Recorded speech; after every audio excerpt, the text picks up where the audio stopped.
Bonjour et bienvenue sur Original Comics. On est heureux de vous retrouver aujourd'hui pour un nouveau Quad Neuf chez Panini. Et oui, aujourd'hui, beaucoup de nouveautés. Ça va changer les dernières semaines où c'était un peu léger. Et on va commencer tout simplement avec les softcovers. Et oui, deux softcovers, vous avez l'habitude. Avant le relaunch qui arrivera très bientôt des softcovers, vous pouvez retrouver le numéro 6 de Avengers Universe avec des numéros de Avengers qui sont toujours scénarisés par Jason Aaron qui essaye de faire de son mieux pour continuer à maintenir l'affrontement entre les Avengers et la Force Phoenix, et aussi des numéros de Thor avec cette magnifique cover de l'arc Prey qui est franchement très sympathique, toujours dessiné par Nick Lane et scénarisé par Donny Cates. De l'autre côté, on retrouve encore et toujours le Spider-Man habituel, Spider-Man Amazing Spider-Man tome 6, avec la suite des numéros de, comment il s'appelle, Nick Spencer, bien sûr, avec Dan Gleason, Mark Bagley et plein d'autres dessinateurs incroyables que vous retrouvez. C'est la suite, vous avez un peu l'habitude. On va pas s'attarder là-dessus plus longtemps. C'est à retrouver bien évidemment en boutique, mais la vraie nouveauté en softcover ce mois-ci, ça va être la suite de Dawn of X. Dawn of X, c'est fini, ça s'est terminé avec le numéro 16, mais on en a encore pour vous, c'est X of Swords, qui est le premier crossover, gros crossover de l'univers mutant de Jonathan Hickman, qui arrive avec non pas un, mais effectivement deux numéros, comme au tout début de Dawn of X. Ici, ça va être un numéro où vous retrouverez du coup toutes les petites séries X-Men qui sont liées à l'univers, dans un affrontement entre Krakoa et l'autre peuple dont j'ai oublié le nom. J'ai mal fait mes devoirs, bon, ce n'est pas très grave. Dans un gros affrontement à base d'épée, de combat de sabre. C'est vraiment un événement qui va essayer de changer la donne au niveau des X-Men et de l'univers mutant. Ça va donner tout un gros événement qui sera poursuivi après. Il y a une nouvelle période, mais en attendant, on a ça qui est disponible. Vous avez l'habitude des nouveaux formats softcover qui sont disponibles en souple et en dur. Le dur est toujours une édition collector. Alors attention, ça c'est les exemplaires qu'on a, c'est les seuls exemplaires. On ne fera pas de réassort sur cela. Donc si vous les voulez, on vous conseille de les prendre très vite parce que c'est à prendre ou à laisser. Il n'y en aura pas d'autres. Mais bon, on en a quand même quelques-uns pour vous. Du côté des 100%, plein de choses sympathiques comme cette mini-série sur Wolverine The Long Night, une série scénarisée par Benjamin Percy, une série très sombre, une ambiance polar complètement assumée avec une enquête autour de meurtres qui se passe en Alaska. Et c'est le grand retour de notre Wolverine. Alors c'est une série qui était sortie en 2019 et que Panini a décidé de vous ressortir. Un vrai thriller glaçant qui fera plaisir aux fans de notre mutant préféré avec ses longues griffes. Double dose de Spider-Man en 100% avec la suite du tome de Nick Spencer, de la série de Nick Spencer en 100% avec le tome 5 et Spider-Man Deadpool en 100% avec le tome 2. Nick Spencer et Ryan Otley sont de retour avec ce tome 5 pour continuer les aventures du tisseur et nous faire découvrir un nouvel ennemi qui est agrémenté d'un costume assez sympathique et assez bizarre. Je vais essayer de vous trouver les planches où on le voit. Un méchant qui est tout nouveau, qui a été créé par Nick Spencer et qui a une identité secrète que vous découvrirez si vous continuez la série dans les prochains tomes. Ah voilà, j'ai réussi à trouver les pages que je voulais vous montrer. Ce sont ces pages-là. Un nouveau méchant en couleur qui aura une petite apparition dans Absolute Carnage si vous avez lu l'Absolute Carnage dans lequel il y a des numéros de Spider-Man. Et c'est l'occasion du coup de poursuivre nos aventures du super-héros le plus sympathique du quartier.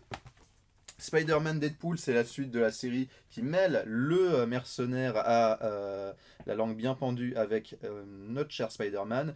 Une série qui est toujours écrite par Robbie Thompson, qui écrivait déjà du Spider-Man Deadpool avant le relaunch, qui a écrit du Han Solo. C'est un auteur qui est assez fort pour pour les séries un peu comiques, parce que c'est vraiment une série qui a un bon humour, qui a des bonnes punchlines.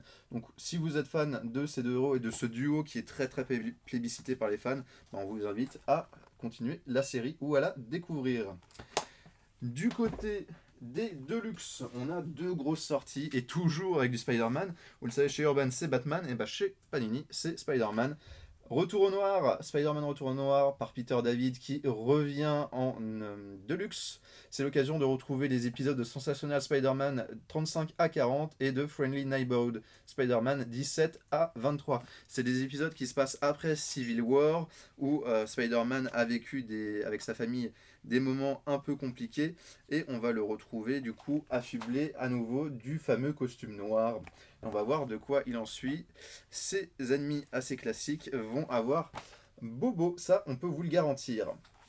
De l'autre côté, c'est un Deluxe qu'on attendait un peu pas mal, c'est Spider-Man Un Jour Nouveau, qui est tout simplement, qui fait partie de la volonté de Panini de rendre accessible à tout le monde l'intégralité de Dan Slott. Dan Slott, vous le connaissez, c'est celui qui est resté très longtemps sur Spider-Man, qui a fait des runs excellents comme le supérieur Spider-Man, qui est beaucoup trop sous-coté, si vous voulez mon avis.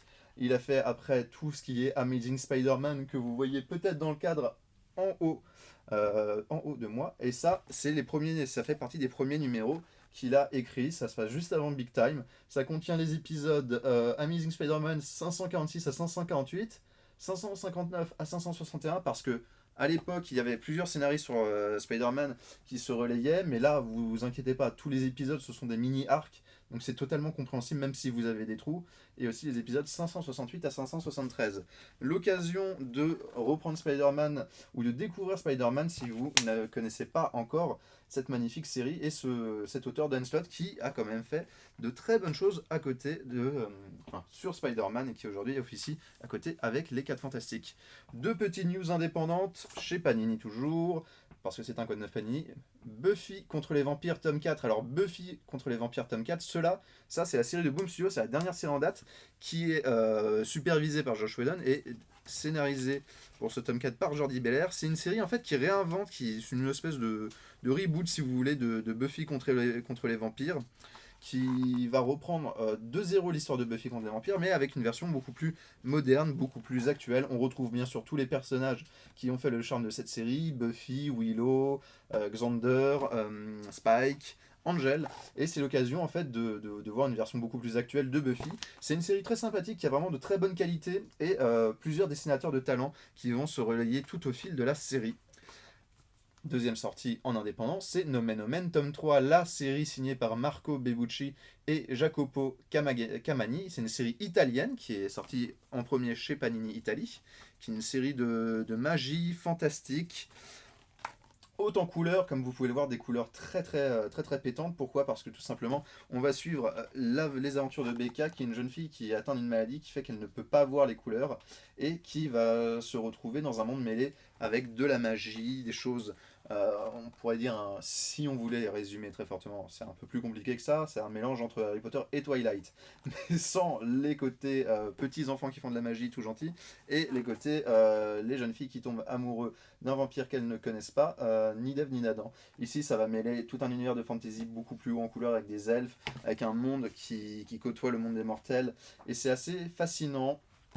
Tout simplement le numéro 3 avec Becky Kiomar ici qui va commencer à apprendre à pouvoir gérer ses pouvoirs magiques, et c'est vraiment toujours aussi fort en termes de scénario. Là on a vraiment du très bon indépendant. Tout ça est bien sûr à retrouver chez Original Comics en boutique. On est là pour vous conseiller si vous avez besoin de notre aide. C'est aussi disponible dans la description de la vidéo avec tous les liens qui vous renvoient vers les ouvrages dont on vous a parlé. On se retrouve très bientôt pour une prochaine vidéo. Salut!